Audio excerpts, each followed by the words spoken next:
Today we are considering the educational speedrun, where the goal is for me to follow the basic principles against each of my opponents, while explaining how I capitalize on their mistakes to convert the games. Each episode, my opponent's rating increases.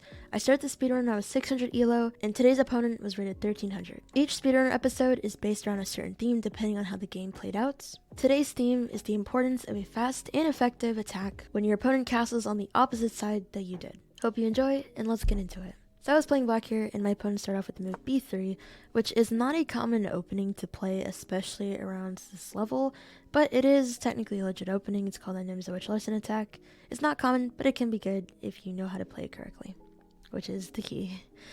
So following basic principles like I'm supposed to do, I just decided to take the space in the center if my opponent was allowing it, and to just develop my pieces. Now after move 5, they already play the move queen to e2. I'm not a fan of this move because they're committing their major piece to a square before they've even developed their minor pieces, and they're developing it to a square that does block in one of their minor pieces that should have come out by now, which is their light square bishop. In the order of basic principles, you want to develop towards the center, bring your knights out, your bishops out, and castle, and then you can figure out where you want to commit your major pieces to. My opponent has already broken a lot of basic principles within the opening setup. So I keep developing everyone towards the center. And I've castled. So at move 8, all my minor pieces are developed, my king is safe, I have a very nice center, and I'm feeling happy here. After the move knight to h4, they're committing their knight to the corner of the board, and yes, it's attacking my bishop, but as soon as I move my bishop back, it's still on a better square compared to their knights. And again, how are they going to develop their light square bishop? Here my opponent says to play the move g4. I'm not really intimidated by this move. It might look a little scary at first, but all it's really doing is potentially pushing to attack my knights, and because they haven't really developed their pieces to ideal squares, and their king is still stuck in the center, they're not really looking to form an attack just quite yet.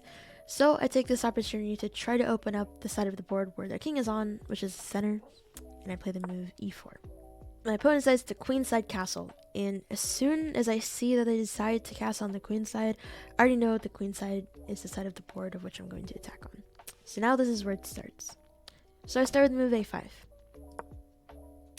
My goal is to play a4. I see that there's, after bishop g2, that there's pressure on this pawn, so I get rid of it just so I don't have to worry about it. Now my opponent here has two choices, to take with the queen or to take with the pawn. We definitely want to recapture the pawn. They decide to take with the queen.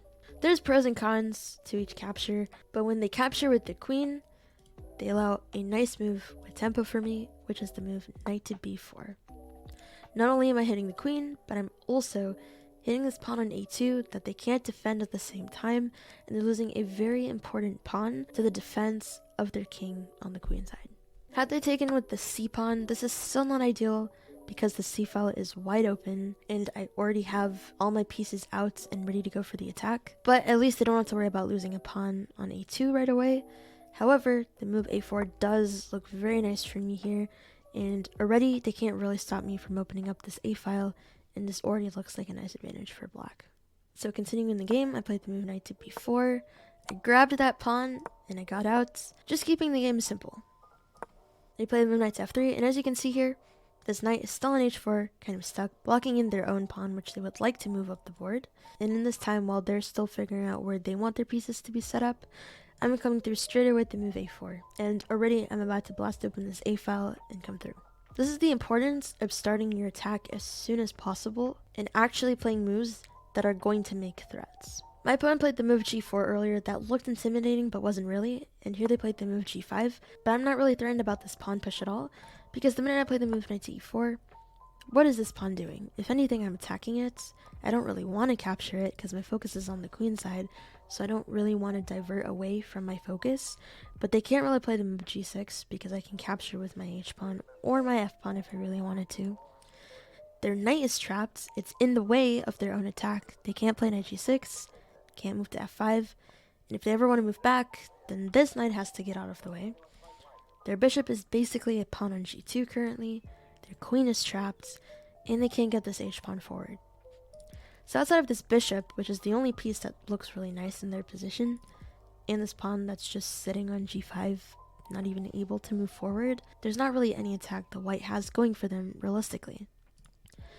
However, we take a look at my position. My pieces are very coordinated. My rook is about to come through on the a file.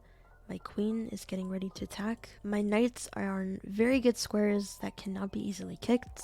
So to the move knight to e4, my opponent plays knight to d2. And as you can see, very easily they realize that they're not really able to attack me, and therefore they have to play on the defense. Now, whether they're playing on the defense or not, you should be trying to prioritize your attack if you don't have to defend your own position. But especially when they're spending moves to defend against your attack, it just gives you more time and more flow to the position to continue your attack. I knew that I wanted to take the pawn on b3 because I want this file to be open as soon as possible so my queen can come to a5 and have a very nice battery. However, this knight is a little bit in the way right now, so I decided to make one trade. And while trading the knights, it removes a defender for the pawn on b3. So now when I capture this pawn, I know that they have to recapture back with the pawn, and they don't have the option to take back with that knight anymore.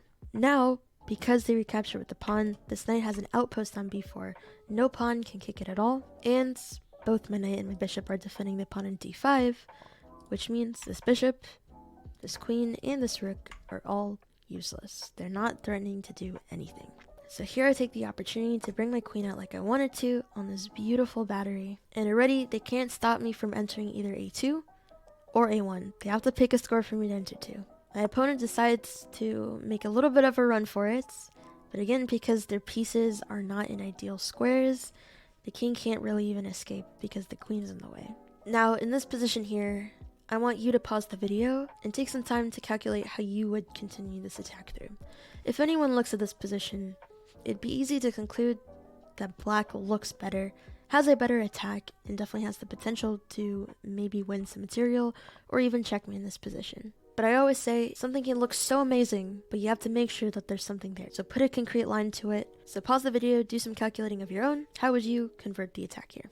When I calculated this in the game, I was so happy because I thought this would be the perfect finish for this game and theme. Here I decided to sacrifice the queen and play the move queen to a1 check.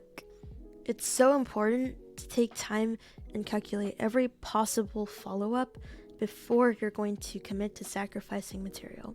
Whether it's a pawn, whether it's a knight or a rook, or especially something as major as a queen. So many times attacks go wrong because of hope chess or a lack of calculation. If you looked at two lines where sacrificing the queen works, but you didn't exhaust all the possible options that your opponent could respond with, there's a very high chance you're missing something and your calculation isn't fully done. If you calculate 3 lines sacrificing the queen, 2 of them work, but 1 of them doesn't really work, but it might be hard for your opponent to see, that's taking a gamble, and that's hope chess, which you don't really want to do, especially when you have an attack as crushing as this position looked. So I made sure that before I played the move queen to a1 check, I'd calculated all the forcing possible lines that could work and made sure that they were in my favor. Either that I was checkmating or that I was going to end up with more material than I was giving up in the first place. And remember, when you're looking for forcing moves, always exhaust all the checks first, look for captures, and then lastly, make threats. So now that you know what I ended up playing, if this is not what you ended up calculating, pause the video here again and try to see the line through that I saw that helps me win the game. So after the move queen a1 check, I'm obviously forcing white to take my queen. And again, as I mentioned before, forcing moves. The king has to go to b2. Where's my next best check? Bringing another piece into the attack. It's so important that all your pieces are working together. After bishop to e5 check, I'm forcing queen to d4 or queen to c3. My opponent plays queen to c3. Again, if they play queen to d4, this is very important when you're calculating. Are you going to take the queen right away, or is there a better follow-up? Again, I'm always looking for forcing moves. In the order of forcing moves, I'm looking for checks first before captures. I can easily capture this queen, but then I'm going to lose my rook. And sure, I might win material back after this whole exchange is said and done, but I get into an endgame like this, and while I'm winning, I now have to convert this endgame. I want to finish off the game as fast as possible, especially after I sacrificed my queen. So again, where are my checks? Rook a2. Now after the king moves back and I take the queen, Now, when you do a material count of the position, I'm up an entire piece, still with a crushing and attack, and this is a lot better than the previous line that I mentioned, where I calculated a capture first before a check first. That's why it's so important to calculate every possible option that your opponent can play to defend against your moves. My opponent decided to play the move Queen c3, again following up with forcing moves, so I played again the move Rook to a2, separating the king from the queen, allowing me to win a clean queen back. And here my opponent resigned because Rook to a1 is unstoppable checkmate. In just 25 moves, I cleanly started and converted a nice queenside attack. I hope this was helpful from both colors' point of view as to do's and don'ts when you're trying to come up with an attack on your opponent's king, especially when they castle on the opposite side. And of course, I'm really proud of the tactic at the end there, and I hope you enjoyed seeing it. And maybe if you found it yourself, I hope you enjoyed the process of calculating it and learning how thorough you have to be with your calculations. Make sure you find the most efficient lines to convert your attack. Thank you so much for watching. I hope you enjoyed. Make sure to like, comment, and subscribe. And I'll see you guys in the next one. Bye-bye.